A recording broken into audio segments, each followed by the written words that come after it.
Leviticus chapter 12.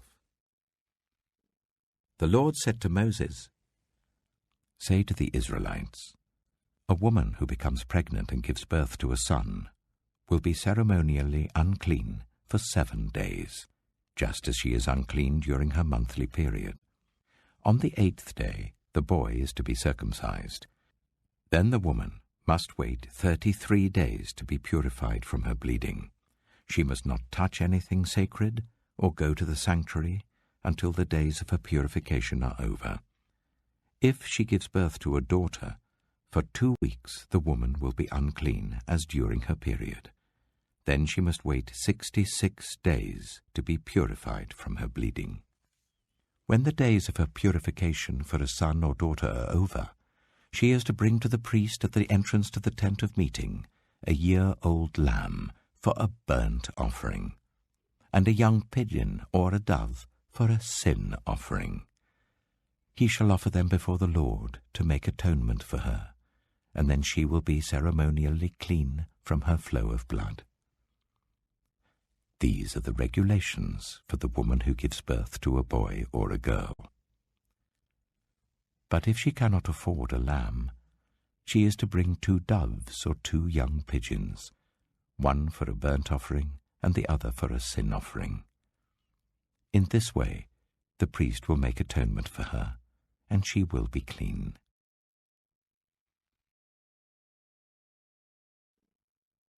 Leviticus chapter 13.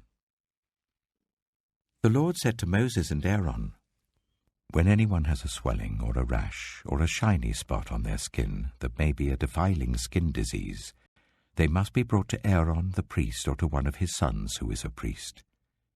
The priest is to examine the sore on the skin, and if the hair in the sore has turned white, and the sore appears to be more than skin deep, it is a defiling skin disease. When the priest examines that person, he shall pronounce them ceremonially unclean.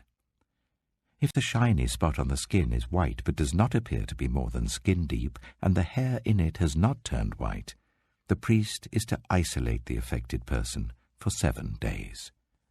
On the 7th day, the priest is to examine them. And if he sees that the sore is unchanged and has not spread in the skin, he is to isolate them for another 7 days. On the 7th day, the priest is to examine them again.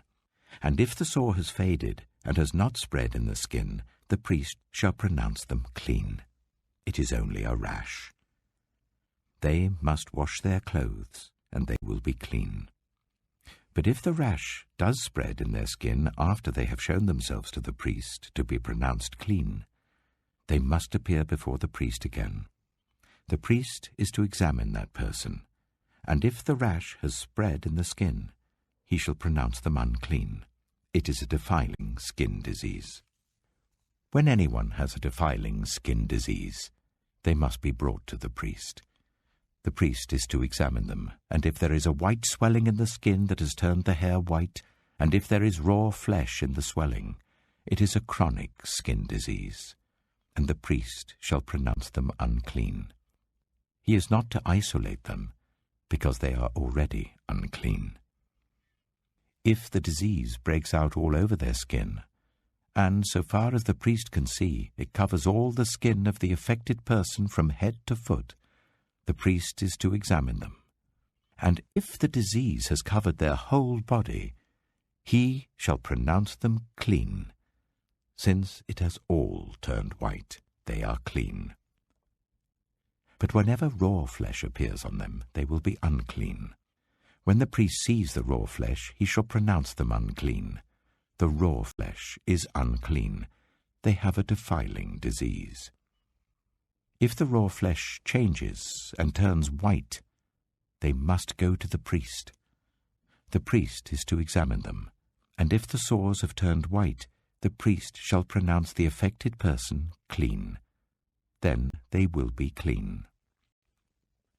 When someone has a boil on their skin and it heals, and in the place where the boil was a white swelling or reddish-white spot appears, they must present themselves to the priest.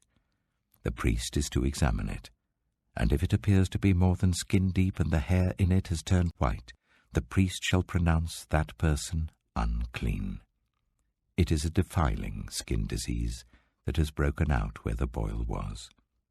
But if, when the priest examines it, there is no white hair in it, and it is not more than skin deep and has faded, then the priest is to isolate them for 7 days. If it is spreading in the skin, the priest shall pronounce them unclean. It is a defiling disease. But if the spot is unchanged and has not spread, it is only a scar from the boil, and the priest shall pronounce them clean. When someone has a burn on their skin, and a reddish-white or white spot appears in the raw flesh of the burn, the priest is to examine the spot, and if the hair in it has turned white, and it appears to be more than skin deep, it is a defiling disease that has broken out in the burn. The priest shall pronounce them unclean. It is a defiling skin disease. But if the priest examines it, and there is no white hair in the spot, and if it is not more than skin deep and has faded, then the priest is to isolate them for 7 days. On the 7th day, the priest is to examine that person. And if it is spreading in the skin, the priest shall pronounce them unclean. It is a defiling skin disease. If, however, the spot is unchanged, and has not spread in the skin but has faded, it is a swelling from the burn, and the priest shall pronounce them clean.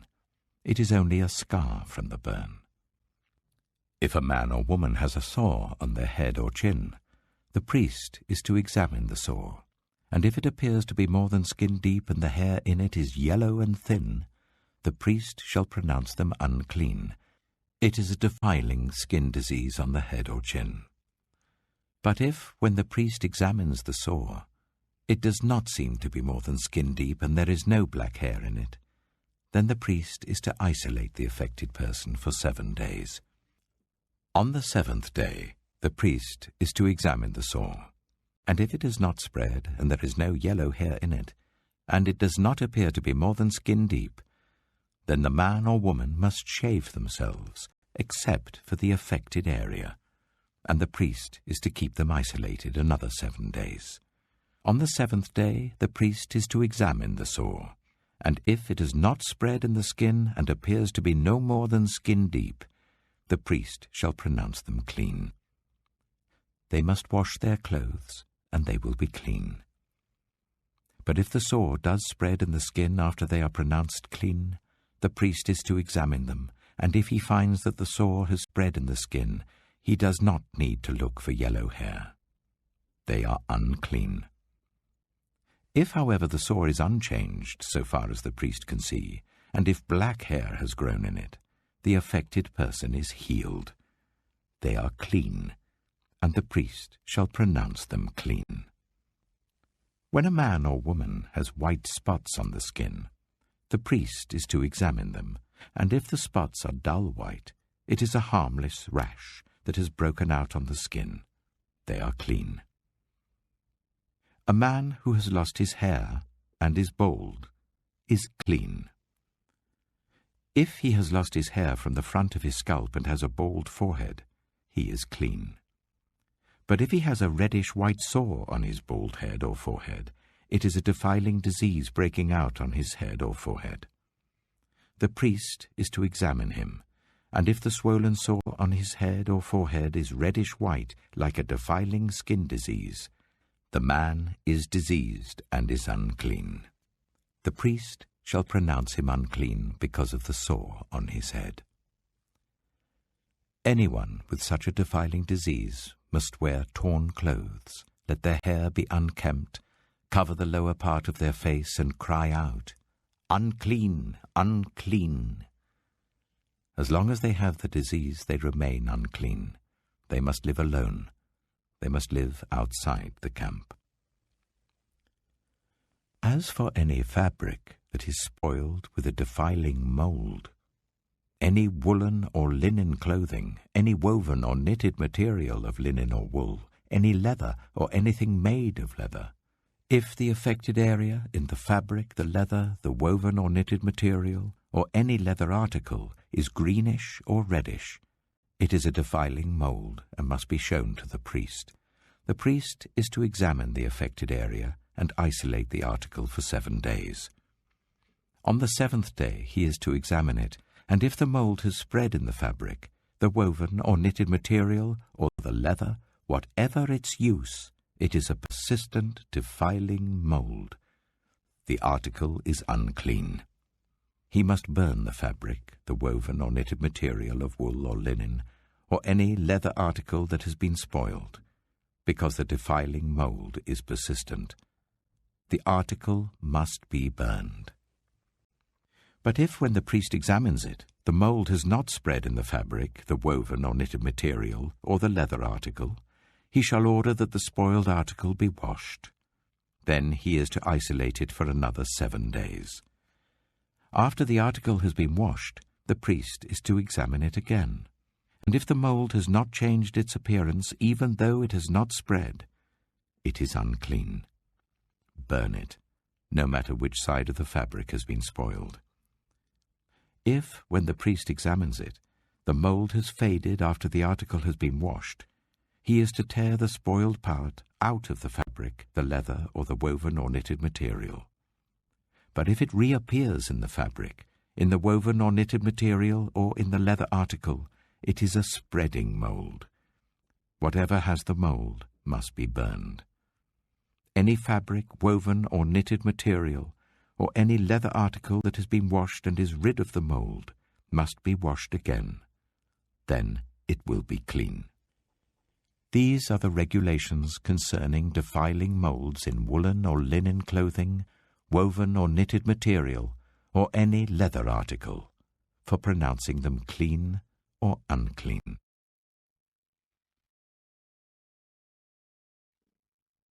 Leviticus chapter 14. The Lord said to Moses, "These are the regulations for any diseased person at the time of their ceremonial cleansing when they are brought to the priest. The priest is to go outside the camp and examine them. If they have been healed of their defiling skin disease, the priest shall order that 2 live clean birds and some cedar wood, scarlet yarn and hyssop be brought for the person to be cleansed. Then the priest shall order that one of the birds be killed over fresh water in a clay pot. He is then to take the live bird and dip it, together with the cedar wood, the scarlet yarn and the hyssop, into the blood of the bird that was killed over the fresh water. 7 times he shall sprinkle the one to be cleansed of the defiling disease, and then pronounce them clean. After that, he is to release the live bird in the open fields. The person to be cleansed must wash their clothes, shave off all their hair and bathe with water. Then they will be ceremonially clean. After this they may come into the camp, but they must stay outside their tent for 7 days. On the 7th day they must shave off all their hair. They must shave their head, their beard, their eyebrows, and the rest of their hair. They must wash their clothes and bathe themselves with water, and they will be clean. On the 8th day, they must bring 2 male lambs and 1 ewe lamb, a year old, each without defect, along with 3/10 of an ephah of the finest flour mixed with olive oil for a grain offering, and 1 log of oil. The priest who pronounces them clean shall present both the one to be cleansed and their offerings before the Lord at the entrance to the tent of meeting. Then the priest is to take 1 of the male lambs and offer it as a guilt offering, along with the log of oil. He shall wave them before the Lord as a wave offering. He is to slaughter the lamb in the sanctuary area where the sin offering and the burnt offering are slaughtered. Like the sin offering, the guilt offering belongs to the priest. It is most holy.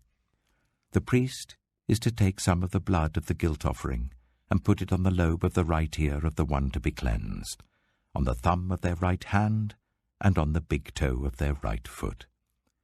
The priest shall then take some of the log of oil, pour it in the palm of his own left hand, dip his right forefinger into the oil in his palm, and with his finger sprinkle some of it before the Lord 7 times. The priest is to put some of the oil remaining in his palm, on the lobe of the right ear of the one to be cleansed, on the thumb of their right hand, and on the big toe of their right foot, on top of the blood of the guilt offering. The rest of the oil in his palm the priest shall put on the head of the one to be cleansed, and make atonement for them before the Lord. Then the priest is to sacrifice the sin offering, and make atonement for the one to be cleansed from their uncleanness.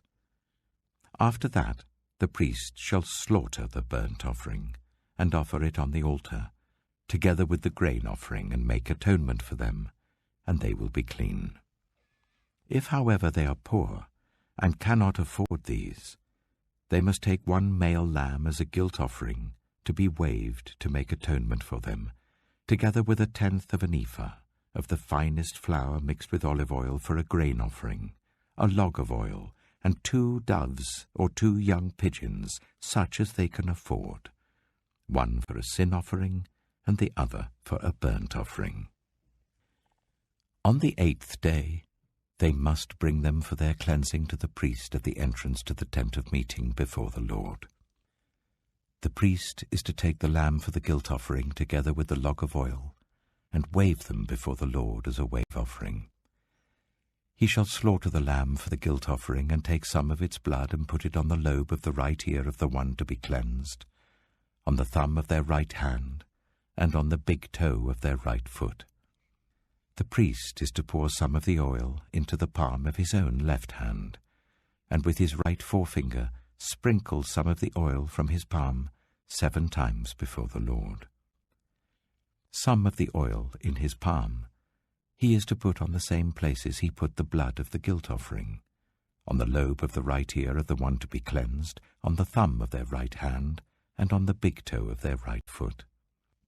The rest of the oil in his palm the priest shall put on the head of the one to be cleansed, to make atonement for them before the Lord.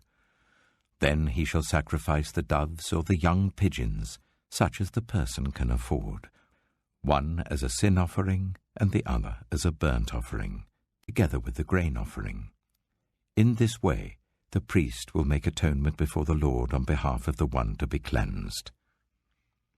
These are the regulations for anyone who has a defiling skin disease, and who cannot afford the usual offerings for their cleansing. The Lord said to Moses and Aaron, "When you enter the land of Canaan, which I am giving you as your possession, and I put a spreading mold in a house in that land, the owner of the house must go and tell the priest, 'I have seen something that looks like a defiling mold in my house.' The priest is to order the house to be emptied before he goes in to examine the mold, so that nothing in the house will be pronounced unclean. After this, the priest is to go in and inspect the house. He is to examine the mold on the walls, and if it has greenish or reddish depressions that appear to be deeper than the surface of the wall, the priest shall go out of the doorway of the house and close it up for 7 days. On the 7th day, the priest shall return to inspect the house. If the mold has spread on the walls, he is to order that the contaminated stones be torn out and thrown into an unclean place outside the town. He must have all the inside walls of the house scraped, and the material that is scraped off dumped into an unclean place outside the town.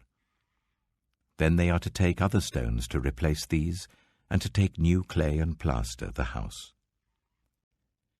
If the defiling mold reappears in the house after the stones have been torn out and the house scraped and plastered, the priest is to go and examine it. And if the mold has spread in the house, it is a persistent defiling mold. The house is unclean. It must be torn down, its stones, timbers, and all the plaster, and taken out of the town to an unclean place. Anyone who goes into the house while it is closed up will be unclean till evening. Anyone who sleeps or eats in the house must wash their clothes. But if the priest comes to examine it and the mold has not spread after the house has been plastered, he shall pronounce the house clean because the defiling mold is gone. to purify the house, he is to take 2 birds and some cedar wood, scarlet yarn, and hyssop. He shall kill one of the birds over fresh water in a clay pot. Then he is to take the cedar wood, the hyssop, the scarlet yarn, and the live bird, dip them into the blood of the dead bird and the fresh water, and sprinkle the house 7 times. He shall purify the house with the bird's blood, the fresh water, the live bird, the cedar wood, the hyssop, and the scarlet yarn. Then he is to release the live bird in the open fields outside the town.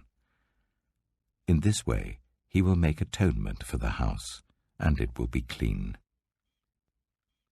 These are the regulations for any defiling skin disease, for a sore, for defiling molds in fabric or in a house, and for a swelling, a rash, or a shiny spot, to determine when something is clean or unclean. These are the regulations for defiling skin diseases and defiling molds.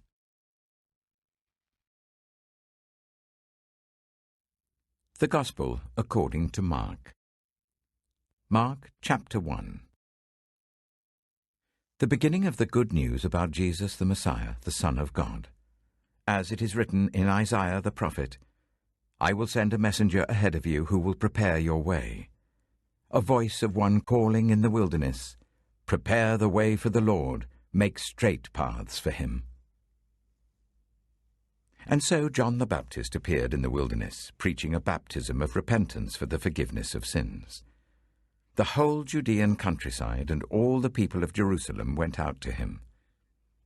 Confessing their sins, they were baptized by him in the river Jordan. John wore clothing made of camel's hair, with a leather belt round his waist, and he ate locusts and wild honey. And this was his message: "After me comes the one more powerful than I, the straps of whose sandals I am not worthy to stoop down and untie. I baptize you with water, but he will baptize you with the Holy Spirit." At that time Jesus came from Nazareth in Galilee and was baptized by John in the Jordan.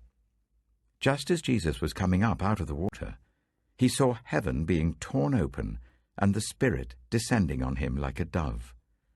And a voice came from heaven, "You are my Son, whom I love. With you I am well pleased." At once the Spirit sent him out into the wilderness. And he was in the wilderness for 40 days, being tempted by Satan. He was with wild animals, and angels attended him. After John was put in prison, Jesus went into Galilee proclaiming the good news of God. "The time has come," he said. "The kingdom of God has come near. Repent and believe the good news." As Jesus walked beside the Sea of Galilee, he saw Simon and his brother Andrew casting a net into the lake, for they were fishermen. "Come, follow me," Jesus said, "and I will send you out to fish for people." At once they left their nets and followed him. When he had gone a little farther, he saw James, son of Zebedee, and his brother John in a boat, preparing their nets. Without delay he called them, and they left their father Zebedee in the boat with the hired men, and followed him. They went to Capernaum, and when the Sabbath came, Jesus went into the synagogue and began to teach. The people were amazed at his teaching, because he taught them as one who had authority, not as the teachers of the law. Just then, a man in their synagogue who was possessed by an impure spirit cried out, "What do you want with us, Jesus of Nazareth? Have you come to destroy us? I know who you are, the Holy One of God." "Be quiet," said Jesus sternly. "Come out of him." The impure spirit shook the man violently and came out of him with a shriek. The people were all so amazed that they asked each other, "What is this? A new teaching, and with authority. He even gives orders to impure spirits, and they obey him." News about him spread quickly over the whole region of Galilee. As soon as they left the synagogue, they went with James and John to the home of Simon and Andrew. Simon's mother-in-law was in bed with a fever, and they immediately told Jesus about her. So he went to her, took her hand, and helped her up. The fever left her, and she began to wait on them. That evening after sunset, the people brought to Jesus all who were ill and demon-possessed. The whole town gathered at the door, and Jesus healed many who had various diseases. He also drove out many demons, but he would not let the demons speak because they knew who he was. Very early in the morning, while it was still dark, Jesus got up, left the house, and went off to a solitary place where he prayed. Simon and his companions went to look for him, and when they found him, they exclaimed, "Everyone is looking for you." Jesus replied, "Let us go somewhere else, to the nearby villages, so that I can preach there also. That is why I have come." So he traveled throughout Galilee, preaching in their synagogues and driving out demons. A man with leprosy came to him and begged him on his knees, "If you are willing, you can make me clean." Jesus was indignant. He reached out his hand and touched the man. "I am willing," he said. "Be clean." Immediately the leprosy left him, and he was cleansed. Jesus sent him away at once with a strong warning. "See that you don't tell this to anyone, but go, show yourself to the priest and offer the sacrifices that Moses commanded for your cleansing as a testimony to them." Instead, he went out and began to talk freely, spreading the news. As a result, Jesus could no longer enter a town openly, but stayed outside in lonely places. Yet the people still came to him from everywhere.